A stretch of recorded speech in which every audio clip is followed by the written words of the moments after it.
Макрон хоче переконати Сі Цзіньпіна вплинути на рішення Путіна щодо завершення війни. Про таке пише американське видання Bloomberg.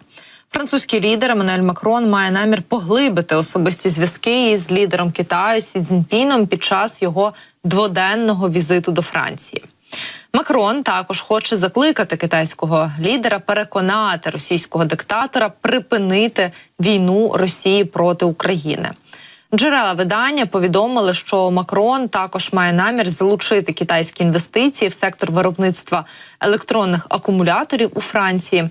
Зокрема, французький президент хоче зачарувати, так би мовити, Сі вечерею в Єлисейському палаці в Парижі, де в меню може бути французький коньяк, щодо якого Пекін проводить антидемпінгове розслідування.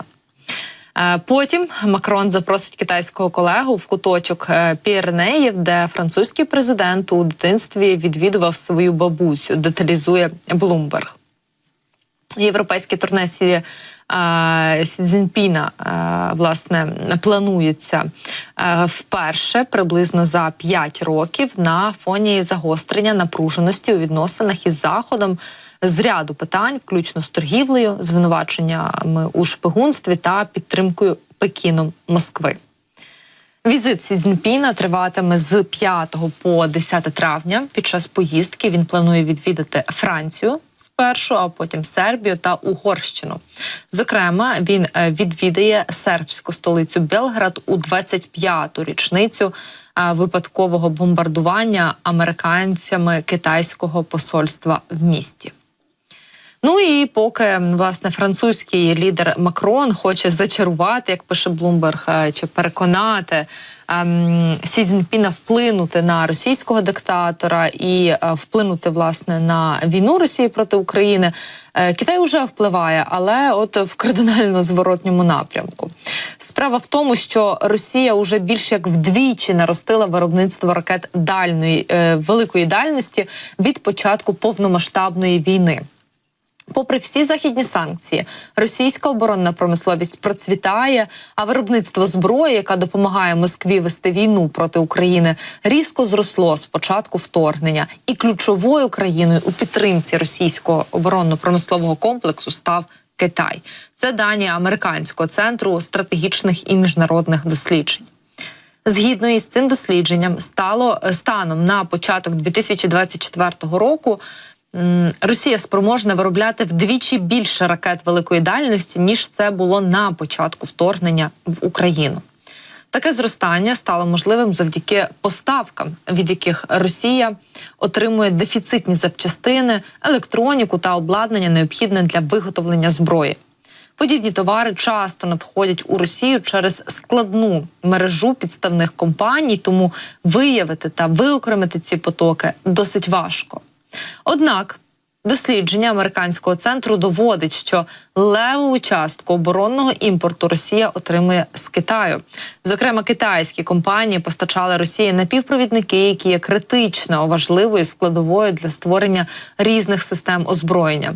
Вони також поставляли навігаційне обладнання, частини для реактивних літаків та інші товари, такі як кулькові підшипники, які використовуються у виробництві артилерії та іншого обладнання.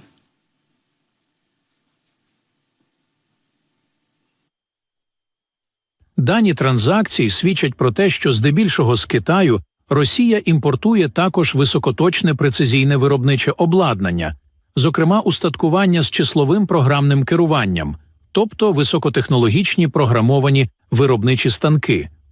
Між березнем і липнем 2023 року між Росією і Китаєм щомісяця фіксувалося понад 10 тисяч транзакцій, які включали подібне обладнання і не лише його. А оскільки кожна транзакція може містити кілька товарів, фактична кількість наданих одиниць, ймовірно, була набагато більшою, припускає уже британське видання The Economist. Графіки свідчать, що імпорт таких товарів у Росію почав зростати після того, як Путін оголосив про часткову мобілізацію у вересні 2022 року. Китай же почав поставляти товари подвійного призначення Росії у січні 2023 року, а через 2 місяці, у березні, ці поставки різко зросли. Цей сплеск відбувся після візиту Сі Цзіньпіня до Путіна у Москву. Офіційний Пекін стверджував, що займає начебто нейтральну позицію у війні і не забезпечує зброєю жодну зі сторін. Однак подібний експорт у Росію підтверджує, що КНР робить дуже значний внесок у воєнну машину Кремля. Ентоні Блінкен, державний секретар США, вже дорікнув Китаю за те, що КНР є основним постачальником оборонного промислового комплексу Росії.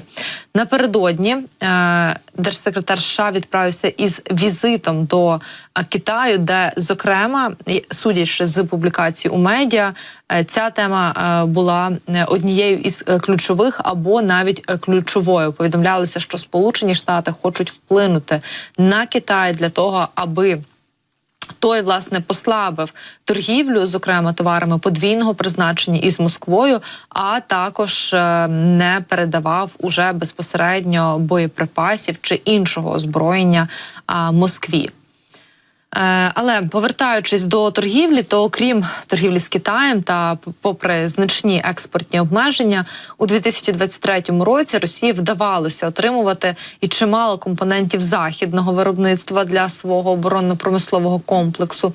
Наприклад, товари із Франції, Німеччини та Японії потрапляли в Росію через треті країни, такі як Туреччина та Об'єднані Арабські Емірати, які не приєдналися до західних санкцій від початку вторгнення, ну і не зробили цього зрештою зараз.